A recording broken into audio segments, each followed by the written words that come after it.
The 10-year Treasury yield swung 50 basis points in 3 days during April 2025, the most violent move in over 2 decades. Not because of inflation news or Fed policy, because global investors suddenly questioned whether US debt is actually risk-free. Let that sink in. For half a century, US Treasuries have been the bedrock of global finance. The asset you buy when everything else is burning. The collateral that lubricates trillions in daily transactions.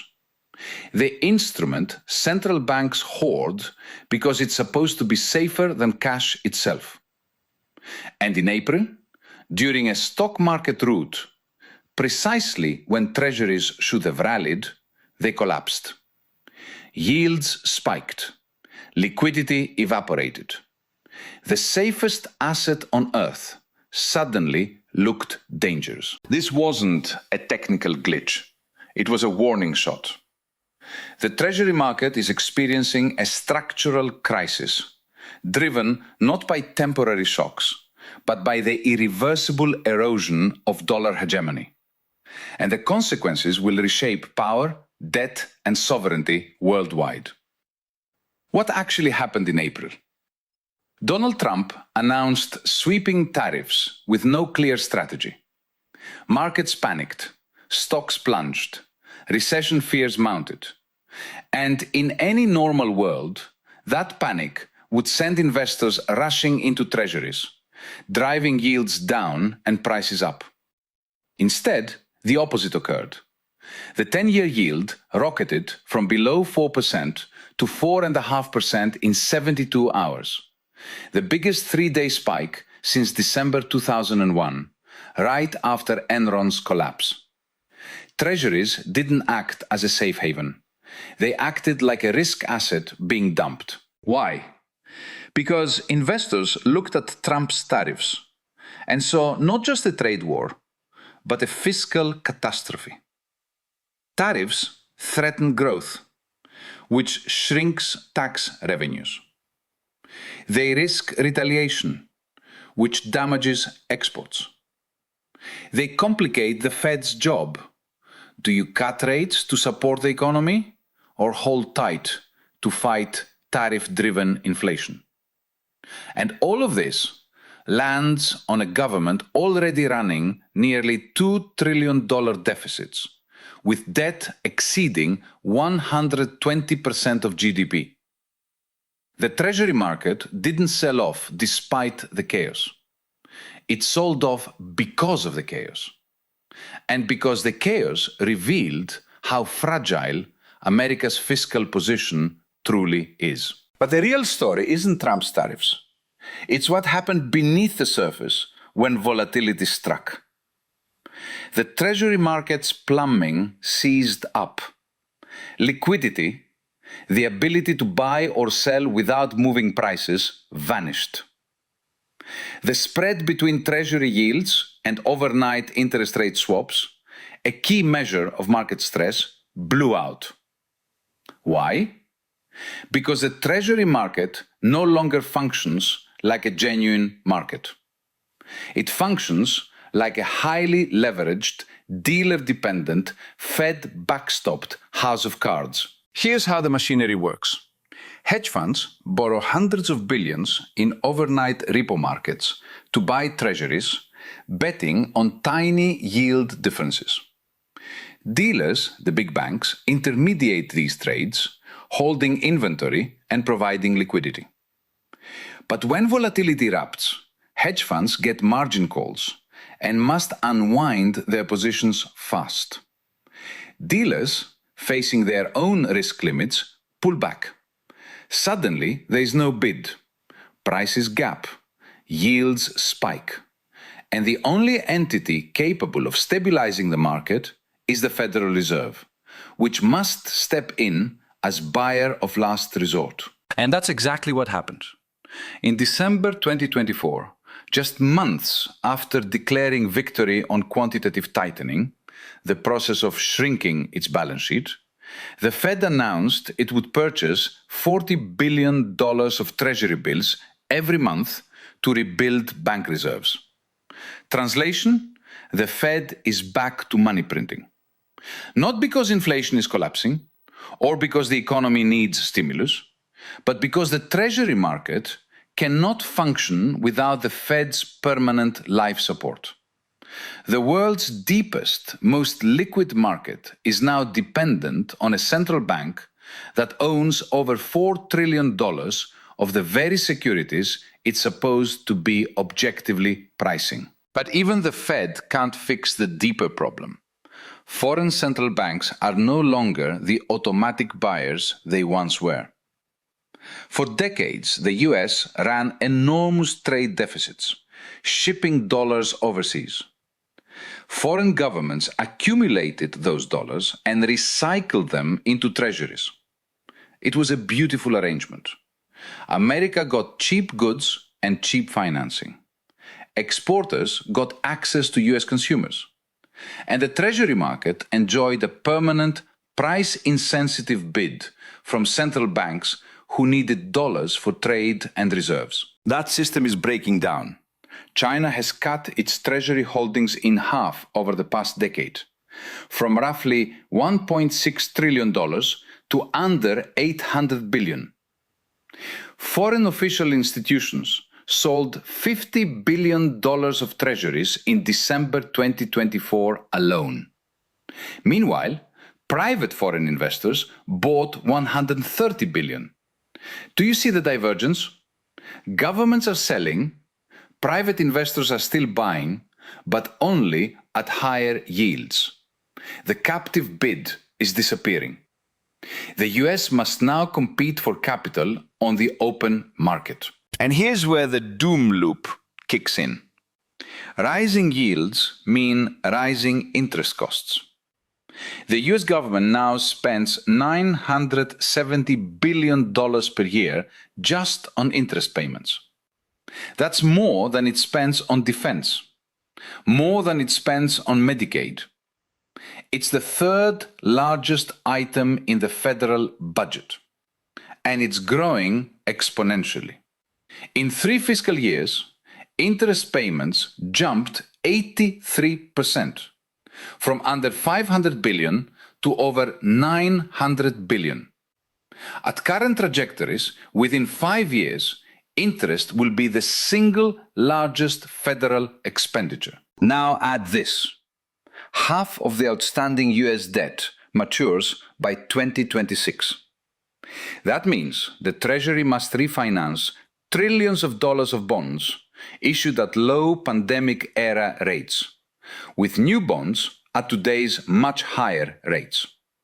Every percentage point increase in average borrowing costs adds hundreds of billions to annual deficits. Larger deficits require more borrowing. More borrowing, with weaker foreign demand, requires higher yields to attract buyers. Higher yields increase interest costs. The spiral feeds itself. Does this sound familiar? It should, because we've seen this movie before. Britain after World War II. The pound sterling was the world's reserve currency for a century. London was the financial center of the global economy. But Britain emerged from the war with enormous debts, a shrinking industrial base, and an empire it could no longer afford to defend. It tried to maintain its global role through sheer inertia and creditor forbearance. But the economics didn't work. The 1956 Suez Crisis exposed Britain's weakness. Creditors lost confidence. The pound's share of global reserves collapsed, from around 50% in the early 1950s to under 10% by the mid-1970s. Britain was forced into austerity, devaluation, and ultimately an IMF bailout in 1976. The dollar's trajectory is eerily similar, just slower.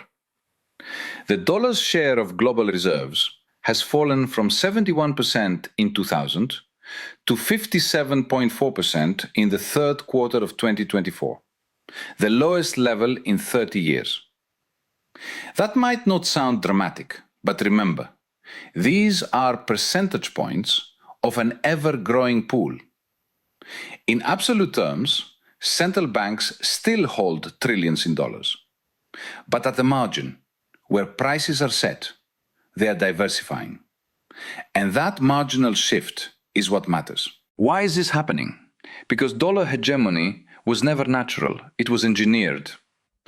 In 1944, the Bretton Woods system made the dollar the anchor of global finance, backed by gold and US economic dominance.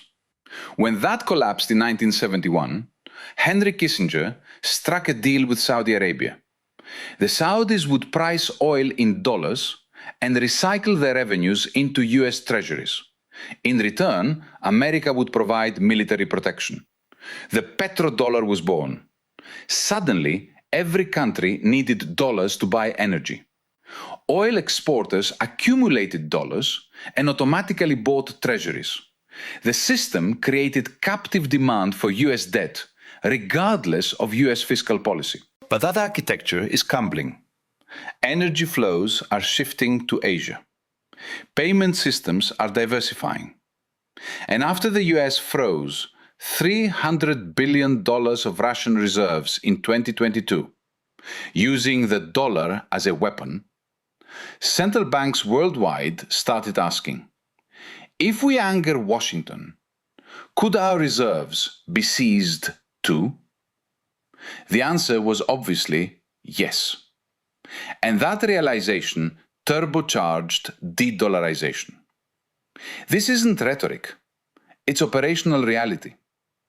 Over 90% of Russia-China trade now settles in rubles and yuan, bypassing the dollar entirely. China has built an alternative payment infrastructure. The CIPS network connects over 1,400 institutions across 119 countries. In November 2024, China launched mBridge, a cross-border digital currency platform designed explicitly to enable trade without dollar conversion. Saudi Arabia, the UAE, Thailand, and Hong Kong are already participating. The plumbing for a post-dollar world is being installed in real time. And central banks are voting with gold. In 2024, they purchased over 1,000 metric tons of gold for the third consecutive year, an unprecedented buying spree. China alone may have acquired more than 5,000 tons covertly, far beyond its official 2,300-ton figure. Why gold? Because gold pays no interest. It costs money to store. It can't be printed or seized remotely. Buying gold is expensive insurance. And the fact that central banks are buying it in record quantities tells you exactly what they think about the stability of fiat reserve currencies, the dollar included. Meanwhile, the BRICS bloc is expanding. Indonesia, Thailand, and Malaysia have joined as full or partner members in 2025. BRICS now represents over half the world's population and a growing share of global GDP. Yes, internal divisions remain. India and China are rivals. Trump's tariff threats create hesitation. But the direction is clear. These countries are coordinating to reduce dollar dependency by trading in local currencies, establishing development banks outside Western control, and building payment infrastructure that doesn't route through New York. Now, let's steelman the skeptics. They'll tell you de-dollarization is overblown. The dollar still commands 57% of global reserves. The euro is a mess. Fractured governance, weak growth, political dysfunction. The yuan isn't freely convertible and lacks the rule of law investors demand. Gold can't lubricate trillions in daily trade. There's no viable alternative to the dollar. Inertia and network effects keep it dominant by default. Even countries that complain about dollar hegemony continue using dollars because there is no better option. And they're partly right. But here's what they miss. The dollar doesn't need to be replaced by a single alternative currency to lose its power. Fragmentation achieves the same result. When 20 to 30% of global trade shifts to bilateral currencies, regional payment systems, and digital platforms, the US loses pricing power. It can no longer run unlimited deficits financed automatically by foreign demand. It must compete for capital at market rates. And the data already shows this happening. Foreign ownership of US Treasuries now represents only 30% of publicly held debt, down from roughly 50% in 2015. The marginal buyer is shifting from foreign central banks to domestic actors, pension funds, banks, and increasingly the Federal Reserve itself. That shift is the crisis. Because when the Fed becomes the buyer of last resort on a permanent basis, you no longer have a market. You have monetary financing of government deficits. You have financial repression, forcing savers and institutions to hold treasuries at negative real yields. You have the slow-motion destruction of the currency's purchasing power. The dollar won't collapse overnight. It will erode gradually, through inflation, through financial repression, through the steady loss of international confidence. So what does this mean? The United States faces a choice, though it's not clear Washington understands this yet. Option 1. Restore fiscal credibility through spending discipline and tax reform. Prove to global investors that US debt is sustainable. Rebuild the automatic bid for treasuries by demonstrating responsible governance. Option 2. Continue on the current path and accept that yields must rise to clear the market. Higher yields mean higher interest costs, which mean bigger deficits, which mean more borrowing, which mean even higher yields. Eventually, the math becomes unbearable. Option 3. Financial repression and inflation. Cap yields through Fed intervention. Let inflation erode the real value of debt, and quietly default on creditors through currency debasement. None of these options are politically easy. The first requires austerity and sacrifice that no party will propose. The second triggers a debt crisis and potential recession. The third destroys savings, hammers the middle class, and accelerates the flight from dollars into hard assets. But the choice is coming. The April sell-off was just a preview.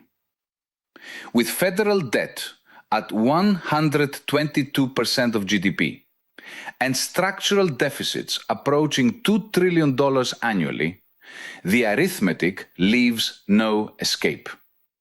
Adjustment is inevitable. The only question is whether it happens through policy or through crisis. So watch the Treasury market. Watch foreign holdings. Watch the Fed's balance sheet. Because when the foundation cracks, everything built on top of it comes down. And that foundation, the assumption that US debt is risk-free and the dollar is eternal, is cracking right now. Here's a question you should be asking. If the world's reserve currency is losing its automatic bid, and the world's safest asset no longer acts safe, what's actually safe anymore?